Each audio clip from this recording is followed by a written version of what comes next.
The idea of Freemasonry. Ever since man has evolved into a social being, he has felt the need for camaraderie and fellowship. It was thus that they formed themselves into groups of like minded people sharing ideas of mutual interest. History informs us of many such ancient groups or societies. We in Freemasonry follow the legend of King Solomon of Israel, who, along with his two fellow Grand Masters, King Hiram of Tyre and Hiram Abiff, formed our ancient craft. Other evidence suggests that it was Nimrod, the builder of the Tower of Babel, who was the original founder of our craft. In medieval times, we see stonemasons forming themselves into guilds in the British Isles, Roman collegiums, Steinmeisterns in Germany and Eastern Europe, companionage in France and parts of Europe, etc., in different parts of the world to practice what was actually operative Freemasonry. They were employed to build forts, cathedrals, chapels, and palaces, and they guarded their secrets zealously. They also had hierarchy, like apprentice, craftsmen, and master masons. These masons were highly skilled in their art, and therefore the need to keep their skills a secret arose. They conceived marks of masons, methods of recognition, and a rigorous system of training. It is during this period that we also come across the term coven. A coven was, simply put, an eavesdropper, an uninitiated person who, without being admitted or qualified, tried to learn the secrets of the trade. Operative Masonry ended with the revolutions in different parts of Europe, as it was practiced then. Some such stonemasons decided to form themselves into worshipful lodges of speculative masons. The term Freemason, however, has a much ancient import. After the death of King Solomon in 938 BC, the Jewish empire began to disintegrate. Israel promptly proclaimed its independence, leaving Judah with its capital, Jerusalem. King Nebuchadnezzar of Babylon attacked and demolished the temple. Israel and Judah itself were annexed to the Babylonian Empire. After the devastation of King Solomon's temple, Nebuchadnezzar enslaved the Masons until King Cyrus freed them. The most eminent among those captive Masons, Zerubbabel, a prince of Judah, demanded freedom for his brethren from King Cyrus. King Cyrus demanded the secrets of the orders of Freemasonry from Zerubbabel in return for their freedom. Zerubbabel defiantly denied the king's order and said such freedom was not worth having. Hearing this, King Cyrus exclaimed, "I admire your zeal and courage. Generals, knights, this worthy prince merits liberty for his fidelity to his engagements. Zerubbabel, I grant your request and consent to your being set at liberty. You are free." The king ordered his guards to strike off the chains which bound Zerubbabel, saying, May these emblems of slavery never again disgrace the hands of a mason." He declared the masons to be free men, that is, they would always be free, and nothing or no one would ever enslave them. The earliest lodge minutes of speculative masons in existence date back to 1593 in Scotland. Freemasonry then, however, wasn't organized. It was about 300 years ago that a few speculative masons met at an unassuming tavern called the Goose and Gridiron to to form the premier Grand Lodge of England under the moderns or free and accepted Freemasonry. Officially, the premier Grand Lodge of England was founded in London on St. John the Baptist's Day, 24th June 1717, when four existing lodges gathered at the Goose and Gridiron Ale House in St. Paul's Churchyard in London and constituted themselves a Grand Lodge. Among them was James Anderson, a minister of the church and Grand Warden under the Grand Lodge of London, who formulated the first constitution of the Grand Lodge, which he styled as the Constitutions of the Freemasons, containing the history, charges, regulations, etc., of that most ancient and right worshipful fraternity for the use of the lodges, London, in the year of Masonry 5723, Anno Domini 1723. However, disagreements prevailed over several issues between moderns and ancients until they resolved their differences and decided to merge. So it was on the feast of St. John the Evangelist's Day, 27th December 1813, the two English Grand Lodges came together to form the United Grand Lodge of England with the Duke of Sussex as Grand Master. Ironically, the moderns, therefore, are older than the ancients. Freemasonry spread through British and other colonial powers. In the Americas, the moderns of free and accepted Masons found a better foothold, although the ancients also existed. During the Civil War between North and South, Masons fought each other, but they also aided each other. Further references to these anecdotes are found in two books, High 12 and Low 12. They contain stories of how Masons on opposite sides lent a helping hand to each other at great personal risk, but to remain true to their obligations. The Dutch, the Portuguese, the French, Ireland, Scotland, and England all set up lodges in various parts of India. The oldest Masonic lodge is said to have functioned in what we know as Calcutta today during the last decades of the 17th century. However, these were military lodges with travelling warrants. By the end of the British rule in India, only Ireland, England, and Scotland remained in India. The oldest Masonic lodge under organized Masonry outside British Isles, however, is Lodge Star in the East, Calcutta, under the English Constitution. Around 1954, after representations from eminent Grand Lodge officers of the day, it was decided to form a sovereign Grand Lodge of India. Thus, Grand Lodges of Scotland, Ireland, and the United Grand Lodge of England, the three parent Grand Lodges, formed the Grand Lodge of Ancient Free and Accepted Masons of India in 1961.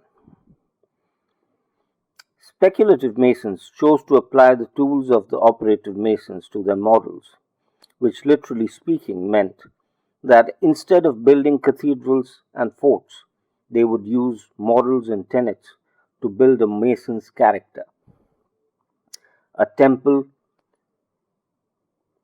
within, fit for the habitation of the Most High. It developed allegorical rituals, scientific circumambulations. It also adopted ancient wisdom from different cultures and religions and wove them into a rich tapestry of its language, symbolism.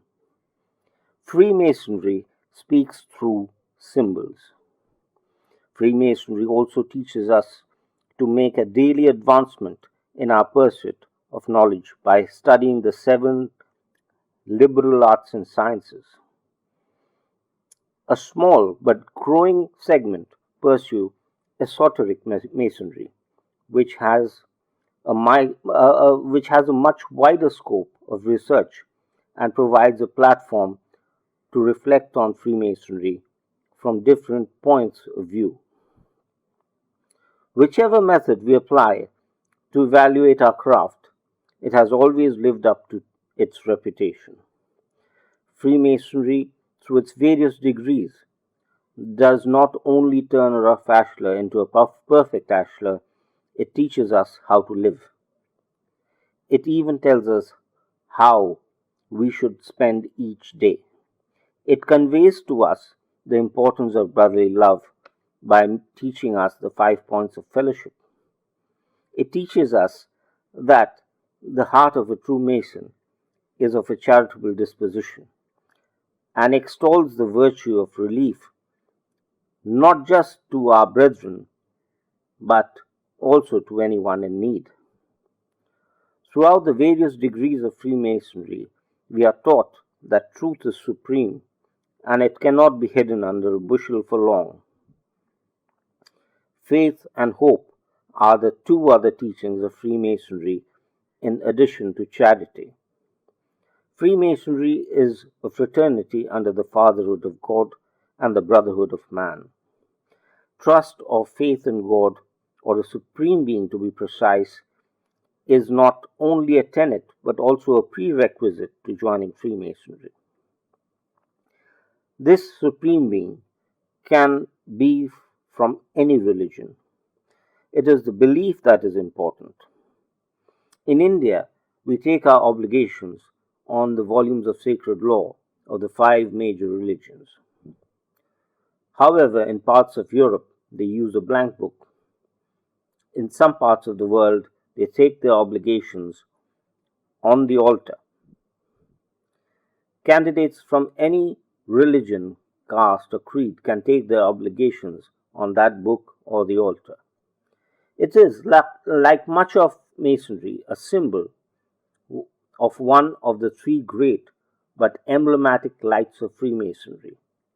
Thus, faith is of the utmost importance, and where there is faith, there is hope. In teaching all this, Freemasonry molds a Mason's character and takes him to an inward journey, the discovery of oneself. If God created man in his own image, there is a spark of his consciousness hidden unawakened within us. The discovery of self leads to a better understanding of the Creator and the creation.